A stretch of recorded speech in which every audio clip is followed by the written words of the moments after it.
resource person. Thank you for the reminder, Congressman Hakop, sir. And to the members of this committee,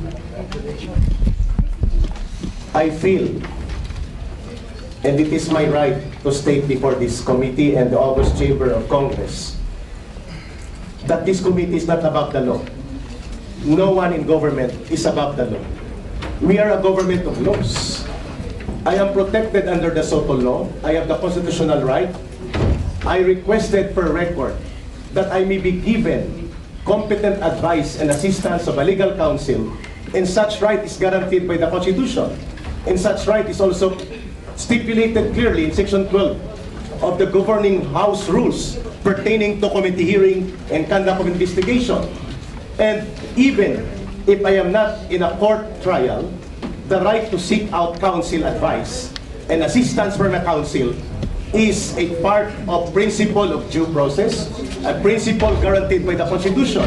And I believe before I answer any further question, may I manifest respectfully and humbly before this committee that all the statements, even after under oath, in the absence of competent legal advice and assistance previously, may be granted to be stricken off the record because I believe my constitutional rights were violated. Point of order. Yes. The manifestation of Mr. Celiz is out of order. He is out of order because you cannot dictate in this house and you cannot move. Only members that you ask members of this house. Yes, I am explaining, sir. No. I am not moving. No, your manifestation is out of order. I am Do requesting. not lecture us No, I am about not the rules lecturing. of this. I am standing up for my right. I am standing up for my right. Remember, we might cite you in contempt. Then so be it. Your Honor. You challenge us? Yes. Okay. If that will be seen in the nation na walang karapatan ang mga invited guests dito na magpahayag, Your Honor, with due respect to you, I do not believe na ang Kongresong ito ay lalabag sa karapatan ng mga mamayan. Yes. Mr. Chair. So be it, Your Honor. It's out of order. And what's the position of the chair? I will not, Mr. Chairman, I will not give up my right to free speech and be respected under the Constitution because this August Chamber is obligated by law. Dali na po. Hiring. May I explain why I... Yes. The Honorable Ako is recognized and I understand. Yung sinasabi po ng ating mga ng ating bisita. Pero alam po ninyo, kung ang ginagamit niyo po ay yung hearing nung huli at wala kayong representasyon, hindi po namin kasalanan. Kasalanan po ng mga abogado ng Smni dahil sila mismo on record ang nagsabi na they are here to represent Smni and not the anchors because dumistansya nga ako sila. Ang sabi nila, hindi po namin trabaho ang bigyan ng representasyon ang angkor. That's why nung humingi po kayo, ang pinalawanan po, hindi po pwede sila magdepensa sa inyo. Dapat po humingi kayo ng iba. Dahil hindi po pwede sila magdepensa because they are on record. Under oath, ang sabi nila, kami abogado ng Smni at hindi kami abogado ng mga angkor. Klaro po yan, Kyrie. At you're not allowed.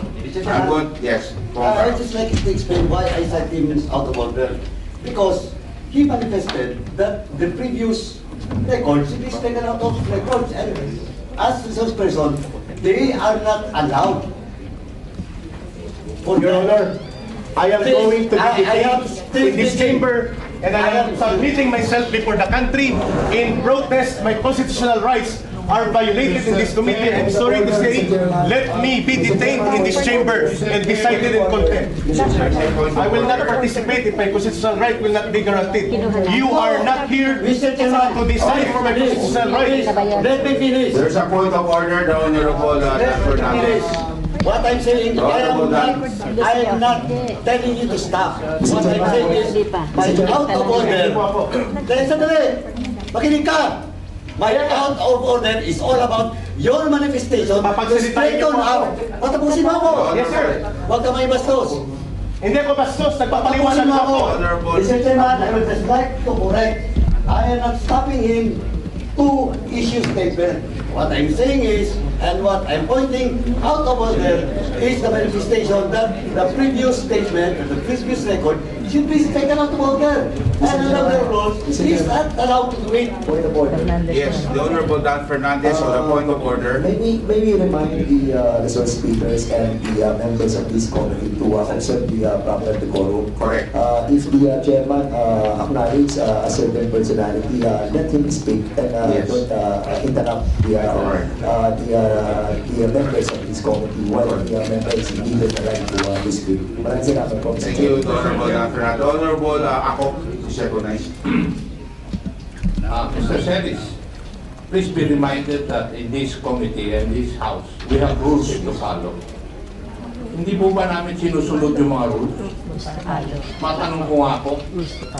Yes, sir. I feel that is And I my... would like to remind you that these rules are supposed to be followed by members of this committee and by the witnesses or resource persons to be present.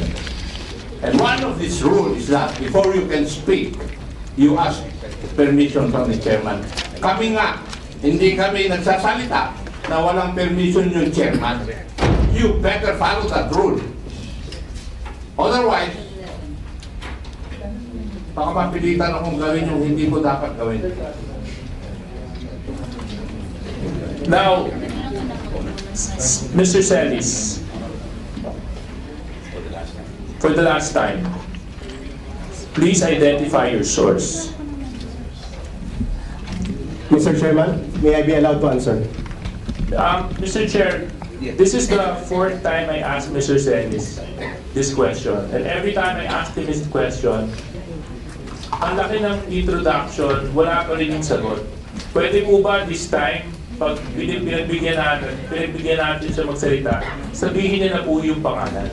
Kasi kung mag-introduction lang kayo, tapos i-cite na naman, dinisalaw ko na. Sinasabi ko na hindi namin kaya tanggapin yung SOTO for this particular issues. And we provided the basis for that too. Sa mga binigkas ng provision, doon ko mismo hinugot ko yung argumento namin. Ngayon, kung hindi ko yung sasagot, we will not allow you anymore. Kasi, nag-request si Congressman Suarez ng kasagutan, pangalan ang kailangan niya. Mr. Chairman, may I Magbibigay mo po kayo ng pangalan o hindi? may I request that I be allowed to confirm with my legal counsel, please? O they're right beside you, they can confirm. May I request for at least a Yes. 1-minute conference with him? Please.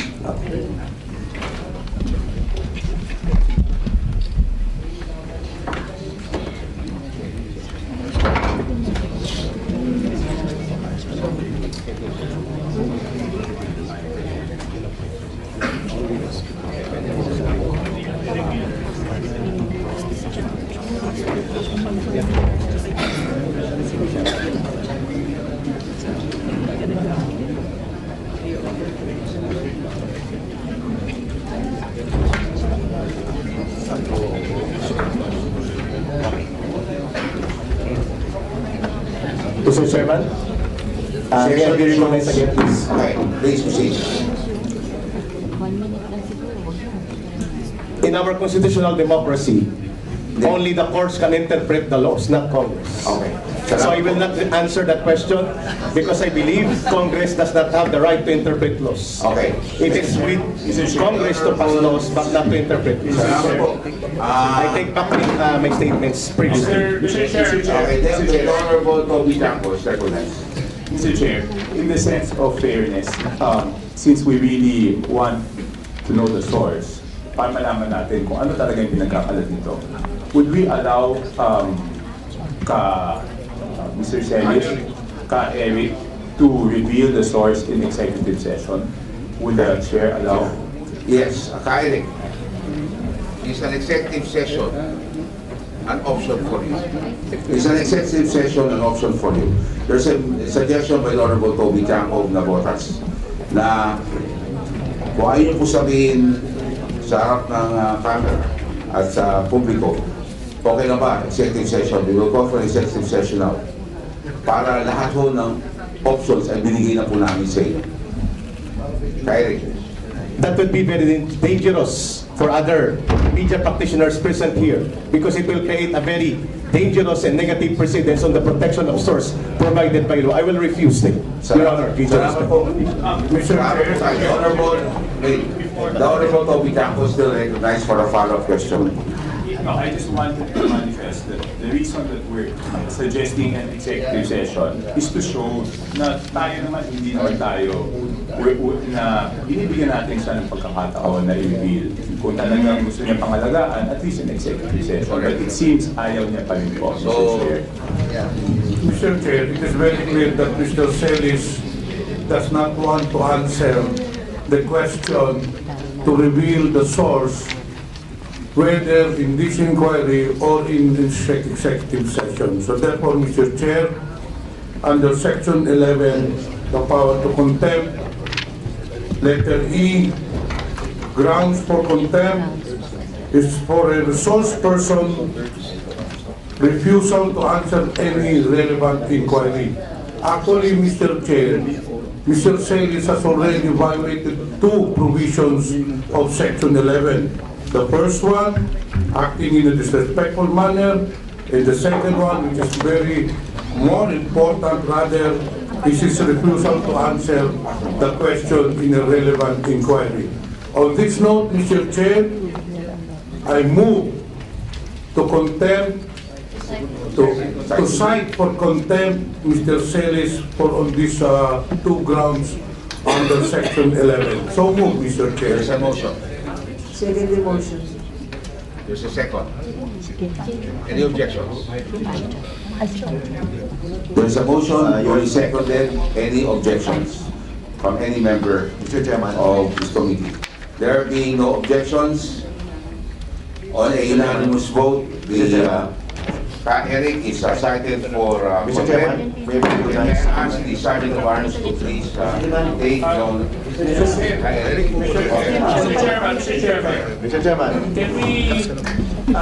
can we request the Sergeant at Arms to practice his responsibility after the hearing? Because there's still other details. Mr. Chair, point of order. Yes, the point of order, the Honorable. The motion was for Mr. Celiz to be cited in contempt. And I think there's supposed to be a second motion. There was a second. Yeah. No, the motion should be for him to be detained. Where? Because under our law, the contempt of the committee shall be deemed contempt of the House. The person cited in this section may, upon order of the committee, be detained in such place as the chairperson or acting chairperson may designate. In other words, we have to decide where to detain him and for how long, Mr. Chair. That's supposed to be the second motion.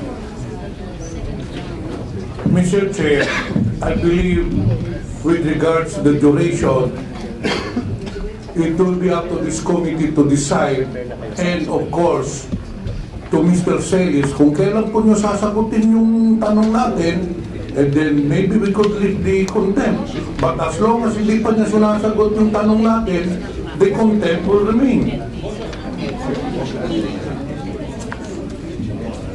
Mr. Chairman, final statement before niyo po ako ikulong. Mr. Chair, I move for Can I have a final statement, please? Before pa ako magpapakulong, I request the committee. We are not. Mr. Chair. Silence is requested. The Honorable Pimentel has the floor. Thank you, Mr. Chair. In an earlier motion, Mr. Chair, we have already approved to cite for contempt Mr. Celiz. On this note, Mr. Chair, I move to detain him in the premises of Congress as per our rules on Section 11. So move, Mr. Chair. There's a motion, duly seconded. The chair no objections. The motion of the Honorable Pimentel is okay. So, Sergeant of Arms.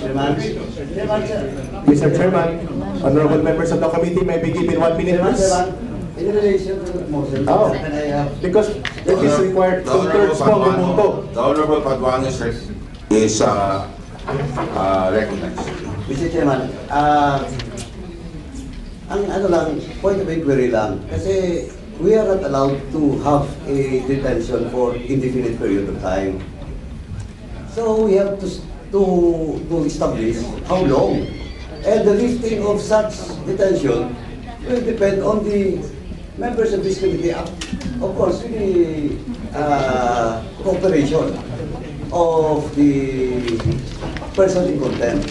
So we have to establish how long, because we are not allowed to detain indefinitely based on so many jurisprudence, Mr. Chairman. Mr. Chairman.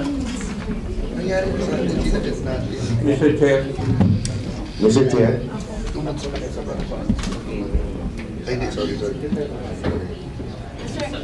Mr. Chair, The Honorable Ako several times. yes, there's a decision by the Supreme Court that we cannot detain a person indefinitely.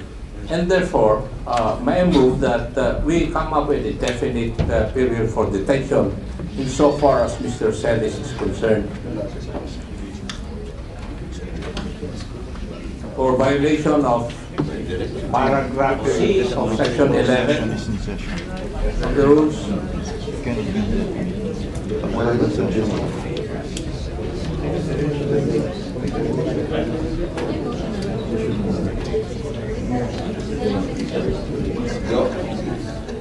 The Honorable Ako, would you like to make a motion?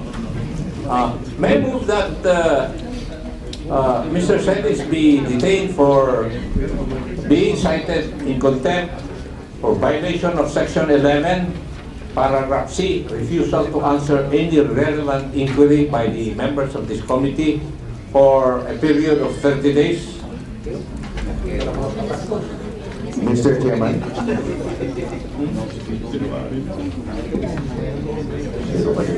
He will go straight on December 30 unless he finds a motion for reconsideration. We have done this in the different committees already. Mr. Chair, There's a motion. the reason why we cited Mr. Celiz for contempt is because he does not want to answer the question. That is precisely why he violated paragraph C. So why will we give him a timeline? Eh kung kahit hindi pala siya sumagot, papalabasin natin si Mr. Celiz. The reason why we cited him for contempt, eh gusto nga natin na sagutin niya yung relevant inquiry natin, nasagutin niya kung sino yung source niya. So I believe that we should not give a timeline, Mr. Chair. After finding the jurisprudence of Mr. Chair, I submit to the wisdom of this committee. Mr. Chairman. Okay, session is suspended. Mr. Chair, I would like to amend my previous motion. Therefore, Mr. Chair, I move to detain Mr. Celiz for he was cited in contempt until the adoption of the committee report at the plenary session, Mr. Chair. So moved. Okay, so that is also an amendment to the motion of the Honorable Ako early on. There's a motion amending the motion of the Honorable Ako. Any second? Seconded? The chair hearing no objection. The chair adopts and approves the motion of the Honorable Johnny Pimentel. So the Sergeant of Arms is hereby directed to enforce the decision of this committee. Mr. Chair, can I make a comment, Mr. Chair? Session suspended. Attorney Tulti. Thank you for this Kangaroo court. Session suspended. Thank you for this Kangaroo court. Thank you for this Kangaroo court.